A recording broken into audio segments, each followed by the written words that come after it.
Oke, selamat sore buat yang udah join dan selamat datang di Bitalk episode ke-7. Hari ini kita kedatangan ini nih, Mbak Hilda dari, gue panggil Hilda aja kali ya, aneh. Oke Mbak, kita sudah ada Hilda di sini.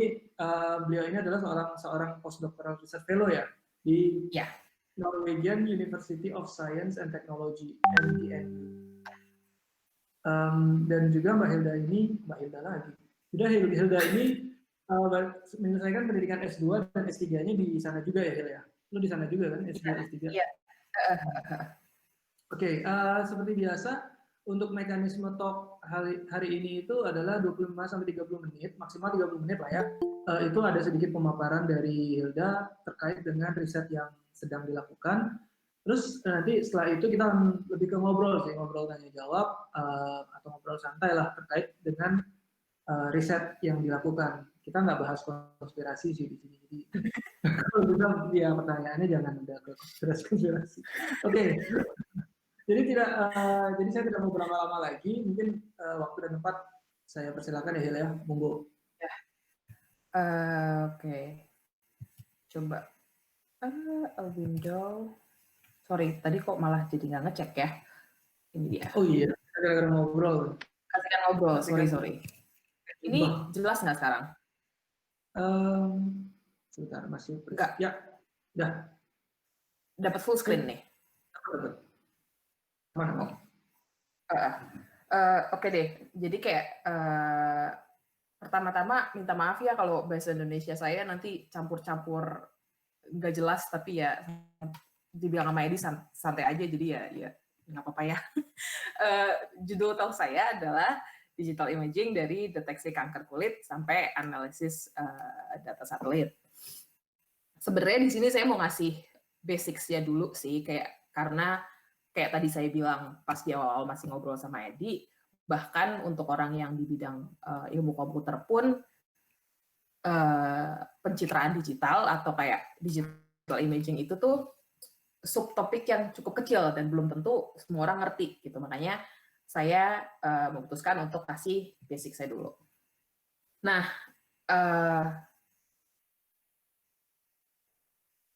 yang apa sih yang mungkin orang pikir dan yang lebih terkenal sebagai digital imaging atau pencitraan digital itu mungkin di bagian sini nih. Kelihatan nggak mouse-nya, Ed? Nggak ya? Gimana? Kelihatan nggak kalau dikasih mouse gitu? Oh iya, ya. Kelihatan. Oh ya, sip. Jadi kayak yang banyak dipahami sebagai pencitraan digital itu biasanya cuma di sekitar sini. Padahal yang digital image processing atau computer vision atau AI, padahal itu tuh cuman kayak kalau kita lihat di gambar ilustrasi semua ini, itu tuh cuman kayak satu bagian yang in itself sebenarnya kalau mau saya jabarin jadi luas banget nih. Bisa larinya ujung-ujungnya ke printing juga, percetakan gitu-gitu dan segala macam. Nah, tapi sebenarnya digital imaging itu komponennya kalau mau saya sederhanakan itu jadi ada 5 nih. Yang pertama, kalau kita mau ngambil gambar apapun itu, kita harus punya cahayanya. Dan ini kalau misalnya kita di luar, outdoor, ya cahaya matahari, atau kalau misalnya malam, ya mungkin bulan. Kalau misalnya kita indoor, most likely lampu, gitu. Dan ini sendiri, kalau misalnya orang awam, atau bahkan sebelum saya kayak ambil kuliah S2 saya, itu tuh saya nggak mikir gitu. Kalau itu adalah komponen yang sebenarnya bahkan bagian dari riset juga gitu, karena nanti akan ada ilustrasi gitu, cahaya itu misalnya cahaya matahari itu nggak cuma putih sebenarnya, itu tuh ada warnanya, dan dari sumber cahaya inilah yang akhirnya kayaknya ada lagu waktu gue kecil, matahari menyinari bumi apalah,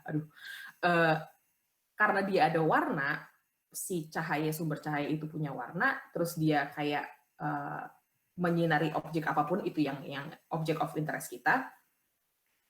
Nah, nanti itu juga mempengaruhi akhirnya warna yang kita tangkap di kamera atau yang kita lihat sama mata kita gitu. Walaupun si objek itu punya karakteristiknya sendiri gitu. Daun ya memang warnanya hijau, tapi kalau misalnya kita misalnya indoor gitu, terus daunnya kita kasih cahaya warna merah, di otak kita sih mikirnya hijau gitu, hijau, daun itu hijau, tapi sebenarnya itu karena definisi yang sudah tertanam di otak kita bahwa daun itu hijau. Kalau kita ukur warnanya, sebenarnya nggak akan hijau lagi gitu. Makanya sumber cahaya itu sebenarnya adalah komponen penting juga dari digital imaging karena dia akan mempengaruhi data yang kita tangkap di sini. Nah, terus ya object of interest-nya juga sesuatu yang penting gitu karena kalau misalnya kita mau ngambil gambar outdoor terus apa sih pohon ya itu mungkin kita nggak challenge-nya nggak terlalu banyak gitu. Tapi kalau misalnya kita bayangin kita ngambil gambar metal atau kaca gitu, antara kita dapat apa sih kalau istilahnya tuh specular reflection gitu, jadi kayak silau gitu loh, dia mantulin cahaya secara langsung dan itu akhirnya kita nggak dapat gambar yang kita inginkan karena si kameranya yang ditangkap adalah cahaya yang terlalu kuat gitu. Nah makanya ini juga sebenarnya sesuatu yang nggak bisa taken for granted, tapi harus dipikirkan juga kalau kita mau riset gitu loh. Nah akhirnya terus ditangkap sama kamera atau sama mata kita yang kalau saya sederhanakan itu adalah reseptor cahaya. Kalau misalnya di mata kita, di sistem penglihatan kita itu retina yang fungsinya menerima sinyal atau gambar dari dunia lah gitu. Kalau di kamera atau di scanner atau device apapun itu ya pasti ada sensornya di dalamnya. Gitu. Nah, lalu dari kalau kita ngomong digital, dari sensor kamera larinya ke komputer atau device pemrosesan apapun itu, terus nanti dari sini larinya bisa ke macam-macam lah. Kalau kita ngomong soal sensor penglihatan kita, yaitu retina, pemrosesannya, komputernya, itu adalah otak kita gitu. Nah, kalau misalnya kita lihat, tapi kan otak manusia kan nggak digital, bisa kita bilang analog. Iya, itu benar. Tapi kalau kita ngomong digital image processing, pencitraan digital, dalam banyak aplikasi, dalam banyak kasus, kita itu tidak bisa mengeksklud manusia dari loop. Gitu. Misalnya contohnya gini, kalau kita, ini deh, kalau ke rumah sakit, gitu kan, terus misalnya disuruh ngambil gambar, apa sih, X-ray, atau apalah disuruh ngambil gambar gitu, radiologi atau gimana, saya nggak terlalu familiar sama yang di rumah sakit. Gambar itu adalah gambar digital, gitu.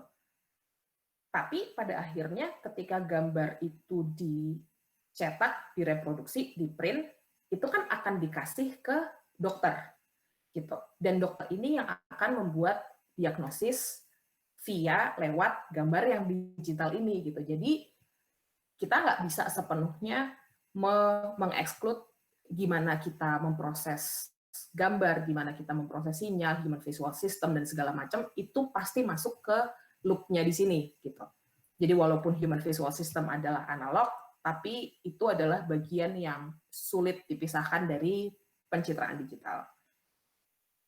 Nah, oke, ini komponen-komponennya gitu. Kayak kalau saya jelasin digital imaging itu sebenarnya mencakup apa aja. Nah, kalau saya boleh kayak memberikan penekanan kali ya, mungkin beda orang atau beda field riset mungkin akan melihat ini sedikit berbeda gitu. Tapi kalau saya boleh memberikan penekanan, komponen yang paling penting dari kita akuisisi data, dari kita ngambil data, ngambil gambar, ngambil foto, itu adalah yang 3 ini nih. Si cahaya, mau lampu, mau matahari, apapun, si object of interest yang sebenarnya biasanya adalah yang mendikte bagaimana kita memilih sumber cahaya sama sensor dan reseptor cahayanya. Gitu. Kenapa saya bilang ini adalah yang paling penting? Karena sebenarnya citra atau gambar atau foto atau teknisnya saya bilangnya add sensor information, sesuatu yang kita tangkap di sini nih, di sensor atau di retina, itu sebenarnya kalau saya simplifikasi, itu adalah produk dari karakteristik cahaya, ini agak-agak fisika, dikali sama karakteristik benda, dikali sama sensitivitas sensor. Soalnya, ini kalau mau lari ke apa sih rumus fisikanya atau gimana, tinggal di Wikipedia ada lah gitu. Tapi kalau saya sederhanakan jadi begini. Kenapa ini penting? Karena gini, sebenarnya apa yang kita tangkap di mata kita, di retina nih, sebelum terus lari ke otak untuk diproses dan diinterpretasi dan segala macam, atau kalau misalnya di soal di kamera, apa yang kita tangkap di sensor sebelum diproses sama komputer dan segala macam, itu sebenarnya adalah spektrum elektromagnetik. Saya nggak akan terlalu jauh ke fisikanya, tapi supaya sekedar ngerti aja gitu. Sebenarnya ini apa sih gitu, informasi apa sih yang kita tangkap gitu, sinyal apa sih gitu kan. Ini kalau kita lihat ini range nih, mata kita manusia dan kamera-kamera yang ada di market itu sebenarnya cuma sensitif di sini doang nih, yang visible spectrum ini. Jadi range dari apa yang bisa kita lihat itu sebenarnya sempit banget dibandingkan apa yang ada di sekitar kita, gitu. Misalnya kita kan kayak kalau gampangnya ya ini di sini juga udah warna pelangi lah. Kita bisa lihat warna pelangi. Tapi misalnya sering dengar lah ya infrared. Infrared itu juga sebenarnya cahaya loh, gitu. Cuman kita nggak bisa lihat. Karena mata kita, optik mata kita itu sensitivitasnya berhenti cuma sampai di range ini aja. Terus kalau misalnya yang ya kita cewek-cewek lah, kalau misalnya beli apa sih skincare atau apa, ntar ada yang bilang oh ya ini UVA, UVB atau apa gitulah, itu cahaya juga, tapi kita nggak bisa lihat itu sebagai warna atau pokoknya mata kita nggak bisa lihat gitu, karena UV itu sudah ada lagi-lagi di luar dari range apa yang kita bisa lihat dan apa yang kamera yang widely available di market itu juga bisa lihat gitu. Nah, di sini kan ada banyak contoh nih hal-hal apa yang dia ada di range yang lain. Misalnya kalau kita ke rumah sakit ngambil gambar X-ray, dia itu ada di range ini gitu. Dan sensor yang ada di mesin X-ray itu nggak sama sensor kamera kita atau kamera HP. Dia karena sensor dia itu sensitif di daerah sini. Makanya gambar yang diberikan dari hasil X-ray ini juga lain ceritanya sama gambar dari misalnya kita punya kamera DSLR atau apalah gitu. Terus kalau misalnya kita mau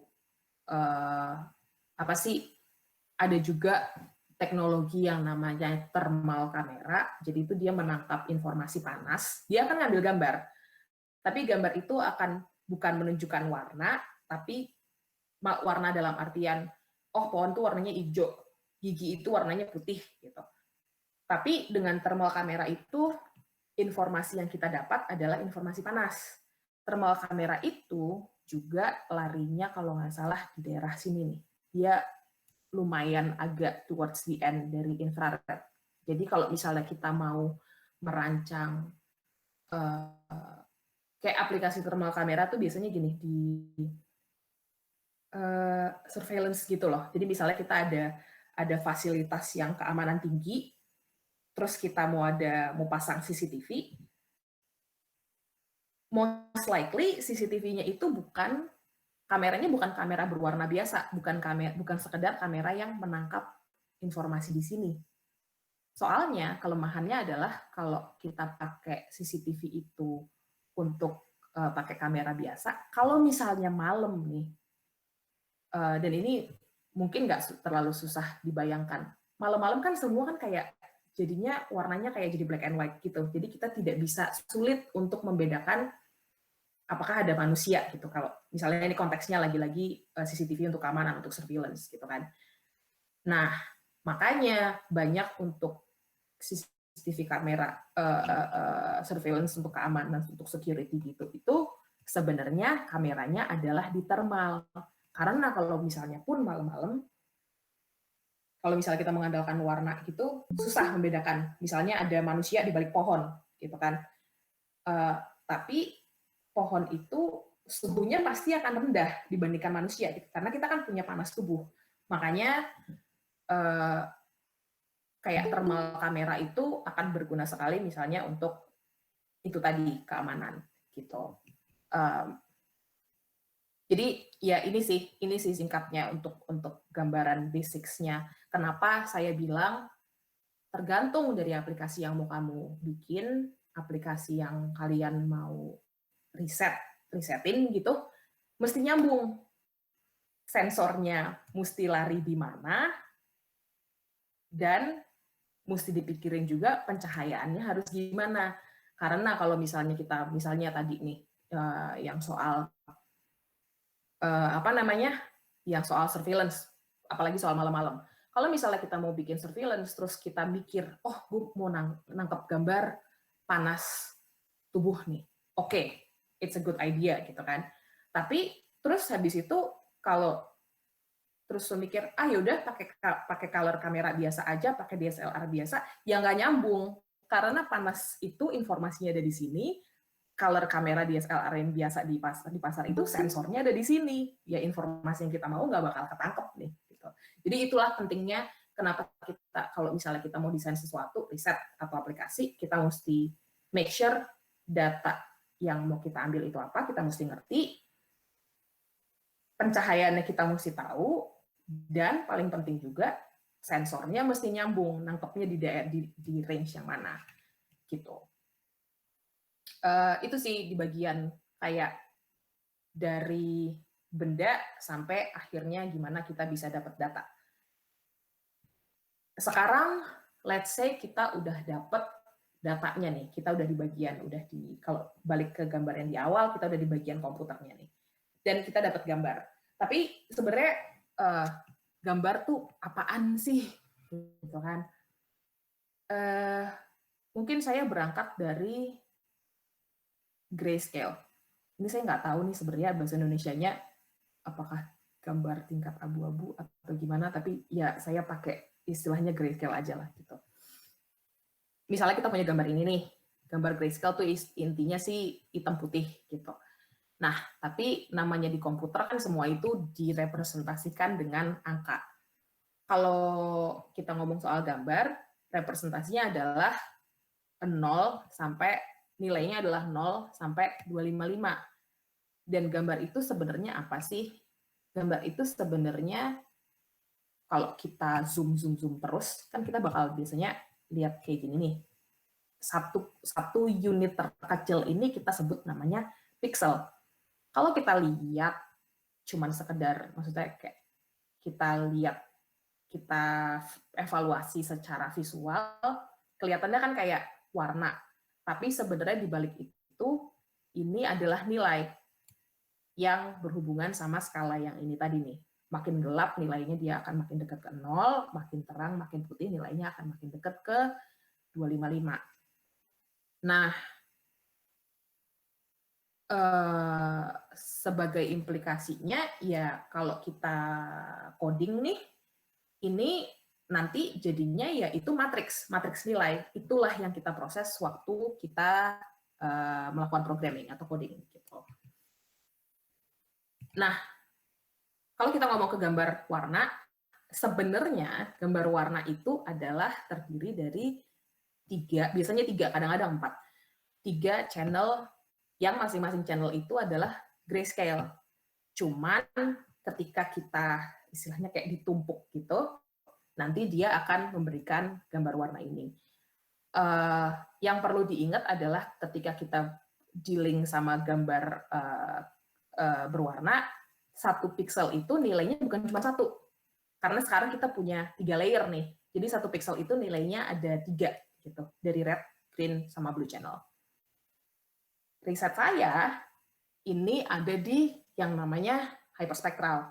Jadi kalau misalnya grayscale itu 1 pixel nilainya cuma 1, si gambar berwarna itu biasanya 3 atau 4, hyperspectral itu biasanya lebih dari 100. Jadi misalnya ini saya ada ilustrasi potongan dari ada lukisan yang saya proses. Jadi setiap pixel itu ujung-ujungnya jadi berupa sinyal. Challenge-nya kalau buat riset di hyperspectral, file gambarnya itu satu file itu bisa besar banget. Saya ada satu file yang kalau nggak salah ini satu gambar loh, cuma satu gambar itu 25 giga kalau nggak salah. Jadi setiap kali saya cuma ngetes, saya akan ambil kayak patch kecil, sub gambar yang kecil untuk saya ngecek dulu nih algoritma saya bener apa enggak, apakah error apa gimana gitu. Karena kalau misalnya saya jalanin untuk semua, itu beban komputasinya tinggi. Bukan cuma komputer saya panas, saya juga nunggunya sampai jenggotan, bisa sampai seminggu gitu, dan belum tentu hasilnya bener. Gitu. Jadi ini basics sampai di sini saya kasih basics ke gambar, jenis-jenis gambar yang, dan ini nggak ekshaustif sih, jenis-jenis gambar yang ada di luar sana gitu. Aplikasi yang pertama, sebenarnya saya nggak pernah kerja di bikin aplikasi di kanker kulit. Ini kerjaan kolega saya. Kalau kalian tertarik, papernya saya ada bikin di bawah ini. Paper ini oke sih, karena dia lebih ke state of the art, dalam artian apa sih yang udah dilakukan orang dan sampai saat ini challenge-nya udah sampai mana gitu, dan lumayan enak dibacanya. Nah, kalau kita ngomong kanker kulit, itu ada 2 jenisnya. Yang bukan melanoma, itu paling umum, paling banyak, dan yang melanoma, ini yang paling mematikan. Jadi, biasanya di riset kanker kulit itu yang banyak risetnya itu adalah deteksi yang si melanoma ini gitu, dan semakin cepat itu dideteksi akan semakin baik pula hasil treatmentnya. Sampai saat ini di paper ini 2019 verdiknya adalah, karena kalau misalnya kita ngomong kanker kulit itu bisa gambarnya itu bisa dari gambar dermoskopik atau gambar dari kamera biasa gitu. Dan itu kalau misalnya orang yang penelitian pakai hasil dari gambar kamera biasa itu udah istilahnya udah mentok. Dan kesimpulannya adalah gambar dermoskopik ini hasilnya masih jauh lebih baik untuk misalnya kita pakai AI untuk klasifikasi dan deteksi dini gitu. Nah, jadi sekarang penelitian yang sedang berjalan itu adalah transisi dari gambar warna ke hiperspektral yang tadi nih, karena keuntungan dari kalau kita pakai hyperspektral itu adalah kita bisa ngelihat hal-hal, bahasa Indonesia saya maafin, kita bisa ngelihat kayak fitur atau hal-hal yang misalnya ada di permukaan kulit kita yang dengan mata telanjang atau dengan kamera RGB biasa itu nggak kelihatan gitu. Kayak misalnya di sini ada contoh, kalau kita ngelihat di panjang gelombang segini gambar 460 nanometer, gambarnya begini. 590 nanometer kayak begini gitu. Jadi kita bisa lihat di sini di ilustrasinya dengan hyperspektral itu di panjang gelombang cahaya yang beda, kita bisa lihat fitur yang berbeda gitu. Dan ini sesuatu yang lagi jadi riset dan dieksplorasi gitu. Salah satunya adalah di panjang gelombang mana kita bisa dapat kayak gambar yang akan memberikan klasifikasi terbaik, gitu, deteksi terbaik untuk si melanoma tadi, gitu. Ini contoh aplikasi yang pertama, gitu. Yang kedua, ini sesuatu yang saya lakukan juga. Jadi tadi kan di awal saya sempat bilang kalau apa sih warna dari pencahayaan itu penting. Karena apa yang kita lihat itu bukan cuma warna dari objeknya, tapi warna objek dikali sama warna cahayanya. Ini contohnya nih. Ini benda yang sama. Warnanya oranye sebenarnya. Tapi begitu kita ganti cahayanya, ini udah lain kan, gitu. Jadi kalau misalnya kita mau identifikasi material, yang adalah hal yang penting untuk orang-orang di museum, di konservasi budaya, kita nggak bisa bergantung sama apa yang kita lihat. Misalnya kayak, oh ini ada warna kuning nih di lukisannya, udah perlu, misalnya udah jelek apa atau harus diganti, kita nggak bisa sekadar bilang, oh ya udah ambil aja warna kuning yang lain terus kita ganti. Gitu. Karena warna kuning pun itu macam-macam. Misalnya ada yang namanya cadmium yellow atau ada yang namanya chrome yellow gitu. Yang sebenarnya sekarang itu harusnya sih setahu saya udah nggak dijual karena beracun dan mengandung timbal. Itu kalau misalnya kalian googling gitu, ada lukisannya kalau nggak salah Van Gogh deh, yang sunflower, yang bunga matahari. Itu tuh dibilang kalau itu tuh karena material kuningnya dia itu kebanyakan chrome yellow di situ, dan dibilang bahwa itu karena ada racunnya itu mempengaruhi kesehatan si Van Gogh sebenarnya gitu. Dan kalau kita mau restorasi warna tuh nggak bisa sembarangan. Ini adalah contoh yang fail dan kayak jadi bikin kasus banget lah. Jadi ini lukisan yang ada di Louvre di Paris. Ini sebelum dan ini sesudah.